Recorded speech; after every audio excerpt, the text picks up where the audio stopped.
Andy Scott here, otherwise known as Andy J. It's time to talk about Slime Green. As you can see, that's one heck of a colour, and it's one heck of a guitar. So what is it? It's a Jackson Soloist SLX.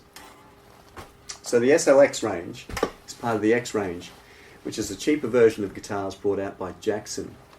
I guess the idea behind this is to compete in the lower price market with LTDs, with Schecters, with quite a few Ibanez's, and lots of the other cheaper brands as well. But Jackson really done something special here with the SLX. So this one is a soloist, which means it has the quintessential 80s guitar body. The dropped headstock, super strat shape, and neck through body, which is true to the original soloist design. So what is some of the stuff that Jackson have been wedging into this guitar which makes it good while still being cheap? Well, let's start off with the neck. Neck through. One piece of wood goes the whole way through the body that the string can vibrate on.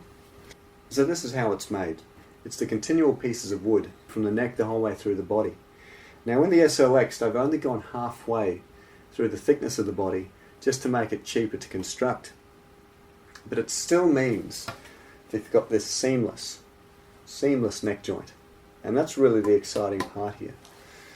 As you're playing up the neck, you never run into this brick like that, which is really quite obvious once you start playing from, let's say, the 15th fret upward. Now this guitar here is called the Performer, which is based off the Dinky, which is the bolt-on version of the Soloist. Now a normal neck through would be a full thickness, like that, the whole way through. Now the USA Soloist has this sort of construction, but the USA Soloist also retails from $3,400 through to about $4,200 depending on your commissioning, and that's US dollars as well. This SLX has a recommended retail price of $733.32. I don't know. Maybe it's a conversion rate from some strange Indonesian dollar value, because these guys are made in Indonesia.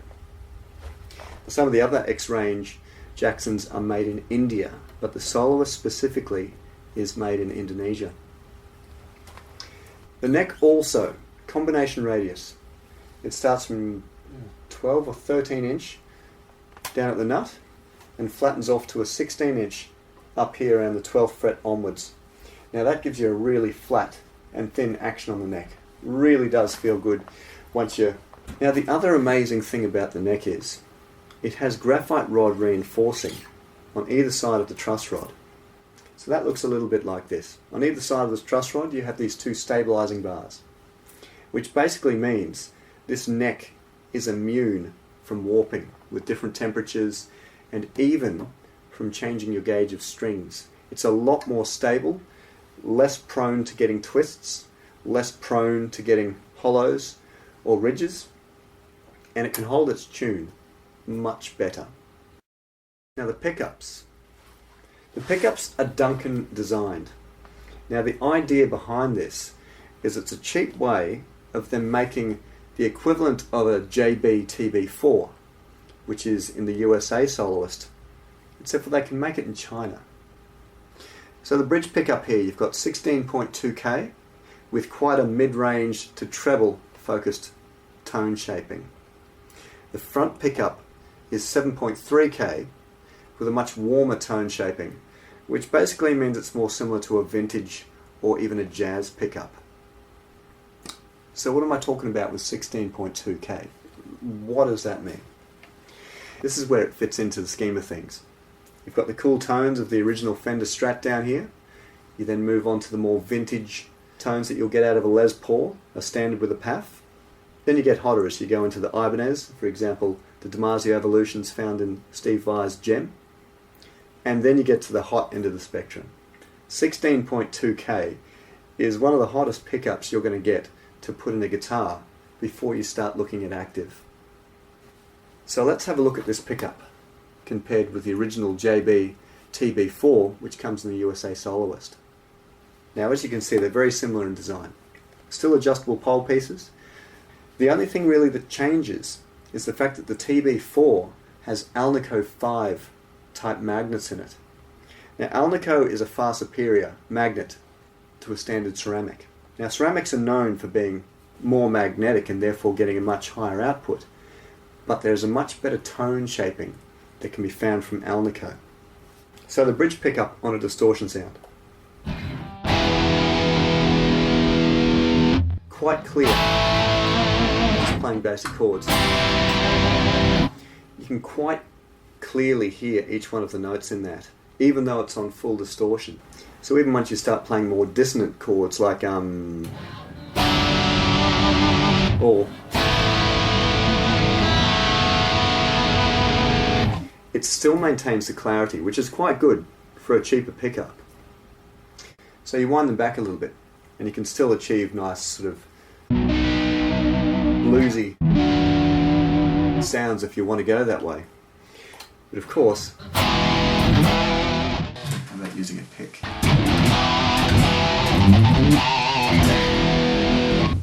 Nice solid top end treble, not too beefy at the bottom end like you'd get out of a metal sort of sounding pickup, but nice and clear for that true 80s sound that, well, I'm a huge fan of at least.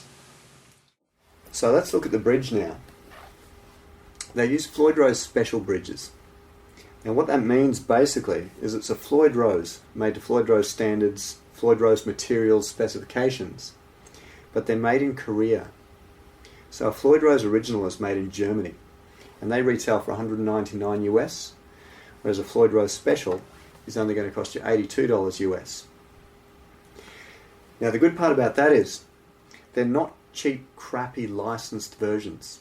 And that's where every man and his dog can make their own kind out of their own materials. Heck, they're probably made out of aluminium foil, half of those ones. You know, you tighten them up here and you strip a thread. The clamp blocks are made out of cheap, trashy material.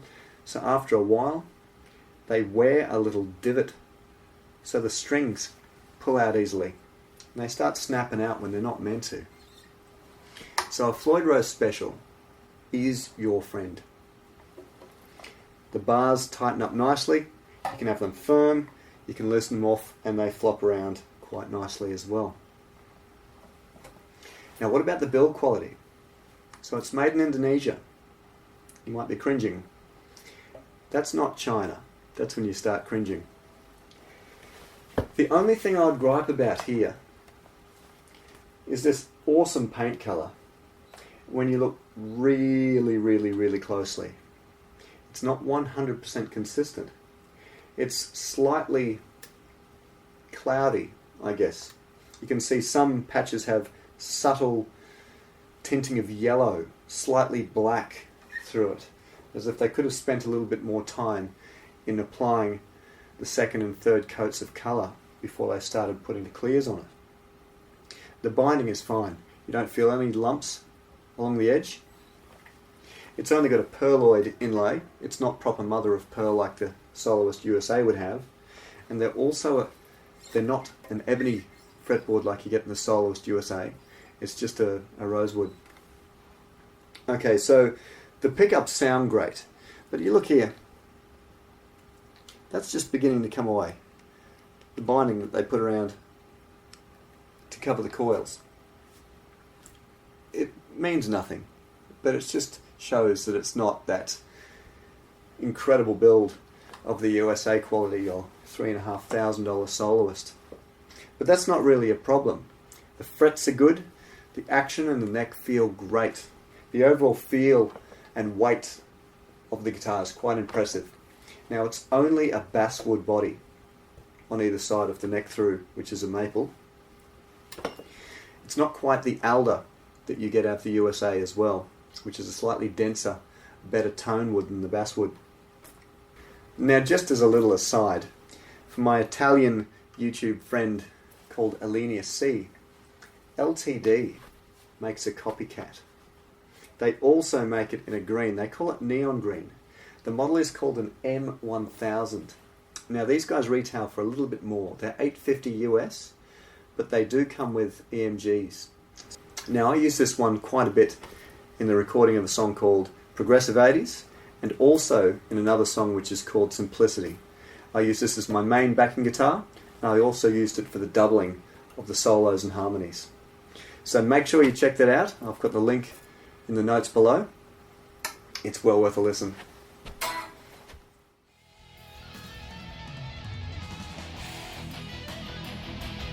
Jump online, find them on sale, and get on board. You need one.